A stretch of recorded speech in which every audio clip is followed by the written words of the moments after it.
आप देख रहे हैं न्यूज़ 9 भारत, रखिए आपको सबसे आगे। नमस्कार, आप देख रहे हैं न्यूज़ 9 भारत और मैं हूं आपके साथ अशोक चौहान। देश और दुनिया की तमाम खबरों पर आइए डालते हैं एक नजर।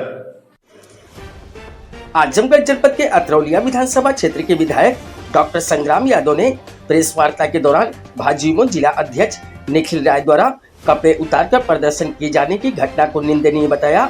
उन्होंने कहा कि विपक्ष द्वारा सरकार को बार बार इस बात से अवगत कराया जा रहा था कि उत्तर प्रदेश में नौकरशाही भ्रष्टाचार में लिप्त है। आज भारतीय जनता पार्टी के नेता द्वारा कपड़े उतारकर प्रदर्शन करना विपक्ष के आरोपों की पुष्टि कर रहा है। मैं ये नहीं जानता कि मामला क्या है, लेकिन सरकार को इस मामले में गंभीरता से जांच कर कार्रवाई करनी चाहिए।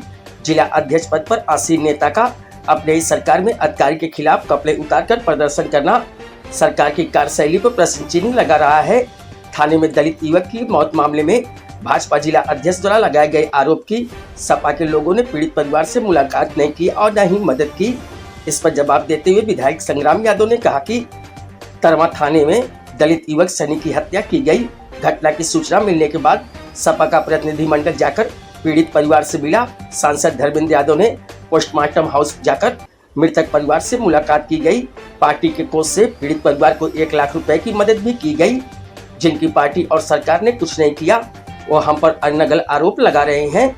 विधायक संग्राम यादव ने मीडिया के माध्यम से योगी सरकार से सवाल किया कि लखनऊ में पुलिस से गोली से मौत होती है तो सरकार मृतक की पत्नी को सरकारी नौकरी और आर्थिक मदद देने में देर नहीं करती है। वही वाकया सरकार द्वारा गोरखपुर में घटी घटना के बाद दोहराया जाता है, लेकिन आजमगढ़ में दलित युवक की थाने में हत्या कर दी जाती है। सरकार द्वारा ना तो नौकरी दी गई और ना ही कोई आर्थिक सहायता दी गई। इस सरकार का गरीब पिछड़े दलितों से कोई सरोकार नहीं है। योगी सरकार की जीरो टॉलरेंस के दावे पर आए हाथों लेते हुए विधायक संग्राम यादव ने कहा कि दलित युवक सनी की थाने में हत्या के बाद पुलिस वालों पर कार्रवाई न होना सरकार की मानसिकता को दर्शाता है। अगर सनी ने आत्महत्या ही की तो पुलिस वालों ने उसे इतना प्रताड़ित किया होगा कि उसने जान देने का फैसला लिया होगा। उन पुलिस वालों के खिलाफ मुकदमा दर्ज कर उनकी गिरफ्तारी होनी चाहिए, लेकिन पुलिस वालों के खिलाफ कोई कार्रवाई नहीं हुई और सरकार जीरो टॉलरेंस की बात करती है। विधायक संग्राम यादव ने कहा कि जब से प्रदेश में भारतीय जनता पार्टी की सरकार बनी है, जिले में कोई भी विकास कार्य नहीं हुआ। सपा सरकार में आजमगढ़ को चीनी मिल, चकरपानपुर, पीजीआई, हवाई पट्टी सहित तमाम विकास कार्य किए गए। जनपद में विकास की एक एक ईंट पर समाजवादी पार्टी की सरकार का नाम लिखा है। भारतीय जनता पार्टी ये है कि अखिलेश यादव केवल क्या नाम है गैंगस्टर के घर आए थे। ये बड़ी घटना है। बेरोजगारी चरम पर है, महंगाई चरम पर है और भ्रष्टाचार का ये आलम है कि खुद भारतीय जनता पार्टी के अध्यक्ष को कुर्ता उतारना पड़ रहा है। इससे बड़ी कोई बात आजमगढ़ के इतिहास के लिए नहीं हो सकती है। तो जो गैंगस्टर कर रहे गरीबों घर नहीं जाते। महंगाई, बेरोजगारी, 69,000 शिक्षक भर्ती में नौजवान दर दर भटक रहा है। ये बड़ी खबर है। इस खबर को आप प्रायोजित करिए।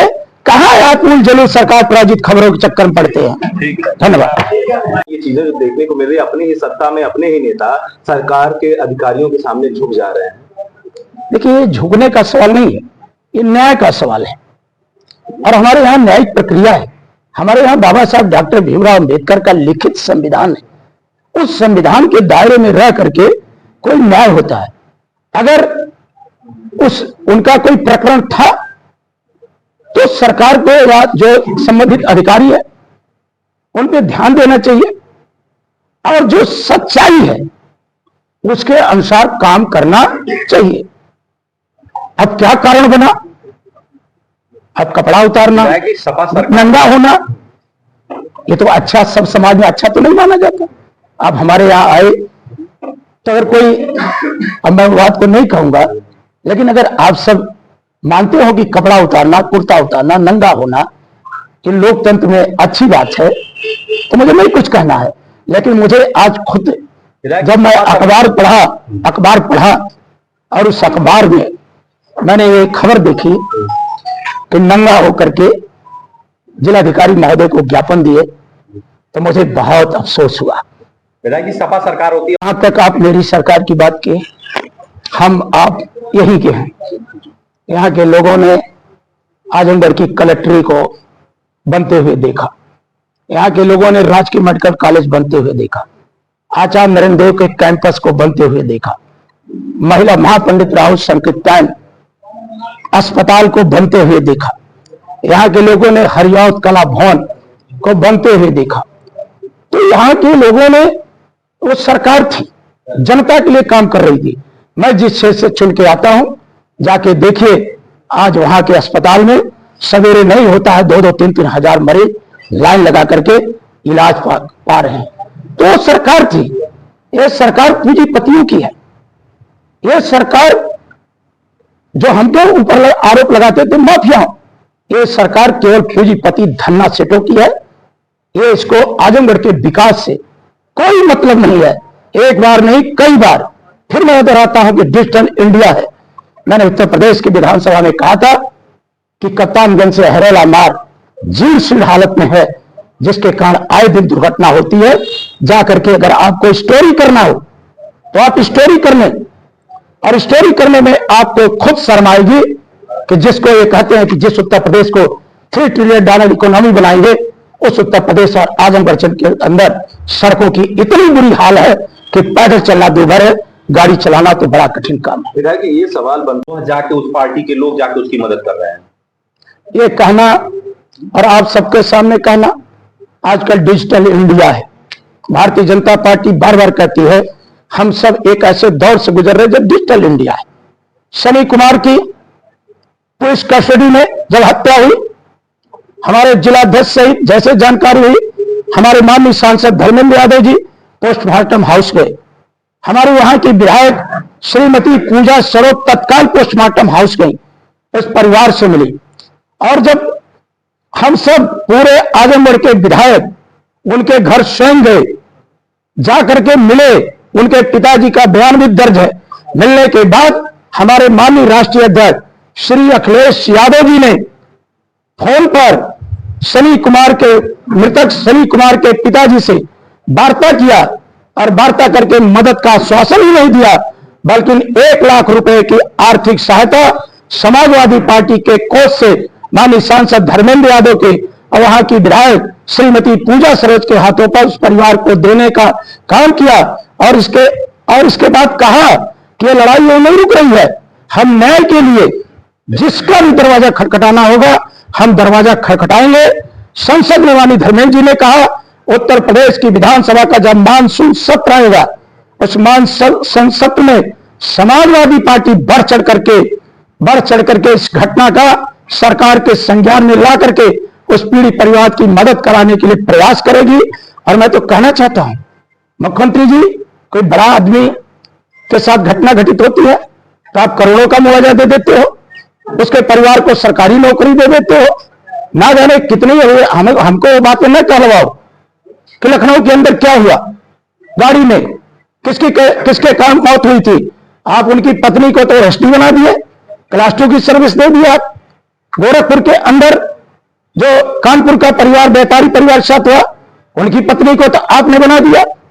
तो हमारे जो सनी कुमार दलित परिवार का बेटा है, हमारे आजमगढ़ का बेटा है, उसकी हत्या हुई, पुलिस कस्टडी में, और पुलिस अगर आत्महत्या करती तो मैं आपके चैनल के माध्यम से कहना चाहता हूं कि आखिर आपने उस नौजवान को, कम उम्र के नौजवान को पुलिस ने कैसा बर्ताव किया कि वो 2 दिन के अंदर पुलिस कस्टडी में अपना जीवन ही खत्म करने पर विचार कर लिया। आप नौजवान पत्रकार हैं, आपको स्वतः संज्ञान में लेना चाहिए इस बात को, और करना चाहिए इस घटना का पर्दाफाश कि आखिर वो नौजवान के सामने कौन सा संकट तरवा की पुलिस ने पैदा कर दिया जिसके कारण उसे अपना जीवन खत्म करने पर विचार करना पड़ा। जो पुलिस का कहना है, मैं तो सीधे आरोप लगाता हूं कि पुलिस की कस्टडी में उस नौजवान की हत्या की गई, जिसको आत्महत्या का रूप देने के लिए लगातार यहां की पुलिस प्रयास कर रही है। हमारे नेता माननीय अखिलेश यादव ने कहा था, और मैंने खुद उत्तर प्रदेश की विधानसभा के निर्देश में कहा था, और एनसीआरबी के आंकड़े भी हैं कि एनसीआरबी का आंकड़ा है कि आज उत्तर प्रदेश के अंदर सबसे ज्यादा पुलिस कस्टडी में हत्याएं हो रही हैं, और सरकार मौन बैठी है। सरकार भेदभाव करती है पीडीए के साथ। सरकार अगर भेदभाव नहीं करती तो आज मृतक परिवार के, जो बहुत गरीब परिवार है, एक वही आशा की उम्मीद था, कोई भी परिवार का बेटा हो बेटी हो, उस परिवार का इकलौती संतान थी, 2 बहनें भी हैं, वो उम्मीद होती है। आज उस उम्मीद पर वज्रपात करने का काम भारतीय जनता पार्टी की उत्तर प्रदेश की सरकार ने किया है। और आज फिर हम उनसे कहना चाहते हैं कि उस पीड़ित परिवार की बेटी को आप सरकारी नौकरी दीजिए, करोड़ रुपए का मुआवजा दीजिए, और अगर आपके अंदर क्षमता हो तो हाईकोर्ट की सिटिंग जज से आप न्यायिक जांच करा दीजिए। दूध का दूध, पानी का पानी हो जाएगा। हमें पुलिस की जांच पर कोई भरोसा नहीं है। बीजेपी के ही जिलाध्यक्ष कह रहे हैं कि वो भ्रष्टाचार में लिप्त है, इस तरह का वीडियो भी है, तो इसको किस तरह से आप देख रहे हैं? यही बात तो मैं कह रहा हूं। विपक्ष कहता है आप उसकी बात को संज्ञान में नहीं लेते। मैं आपके चैनल के माध्यम से कहता हूं कि जहां जनता की चुनी हुई सरकारें बहुमत के आधार पर अपनी नीतियां लागू करती हैं, वहीं विपक्ष का नैतिक दायित्व होता है कुछ नीतियों में जो खामियां होती हैं उसको जनता के सामने प्रस्तुत करके सरकार का सकारात्मक जवाब चाहता है। अगर आज उनके जिलाध्यक्ष, उनके ईट के अध्यक्ष अगर इस तरह से करप्शन का, भ्रष्टाचार का आरोप लगा रहे हैं तो सरकार को स्वतः संज्ञान में लेना चाहिए और संज्ञान में लेकर के निष्पक्ष जांच करा करके सच क्या है, सच्चाई से आजमगढ़ के आवाम को अवगत कराना चाहिए कि आज इस तरह की जो घटना हुई उसके पीछे कारण क्या है। तो मैं तो बार बार ये बात कहता हूं, हम लोगों की तो मान रहा है कि पूरी की पूरी तहसीलें, थाने भ्रष्टाचार के गिरफ्त में है। आम जनता दर दर की ठोकरें खा रही है।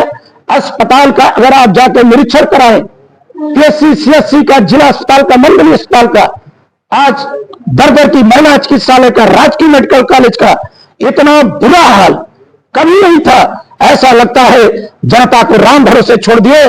जनता के दुख दर्द से भारतीय जनता पार्टी की सरकार का कोई मतलब नहीं है। आजमगढ़ का आवाम आज इनकी नीतियों से, इनकी इस तरह के नीतियों से ऊब चुका है और इस कदर ऊब चुका है कि नौजवान आज मायूस है, किसान मायूस है। लोग न्याय के लिए दर दर की ठोकरें खा रहे, भटक रहे हैं, उनको न्याय नहीं मिल रहा है। और अब तो हद हो गई कि सरकारी पार्टी के लोग ही अपने ही अधिकारियों पर इस तरह का आरोप लगा रहे हैं। तो मैं आपके चैनल के माध्यम से कहना चाहता हूं कि सरकार स्वतः संज्ञान में ले और इसमें जहां भी कोई दिक्कत है, जो भी कोई से बड़ा आदमी हो, उसको सच को जनमानस के सामने ला करके दूध का दूध और पानी का पानी करने का काम करें। यहाँ खबरों का सिलसिला कभी नहीं थमता। सिर्फ और सिर्फ बने रहिए न्यूज़ 9 भारत पर। अब चाहूंगा इजाजत। नमस्कार।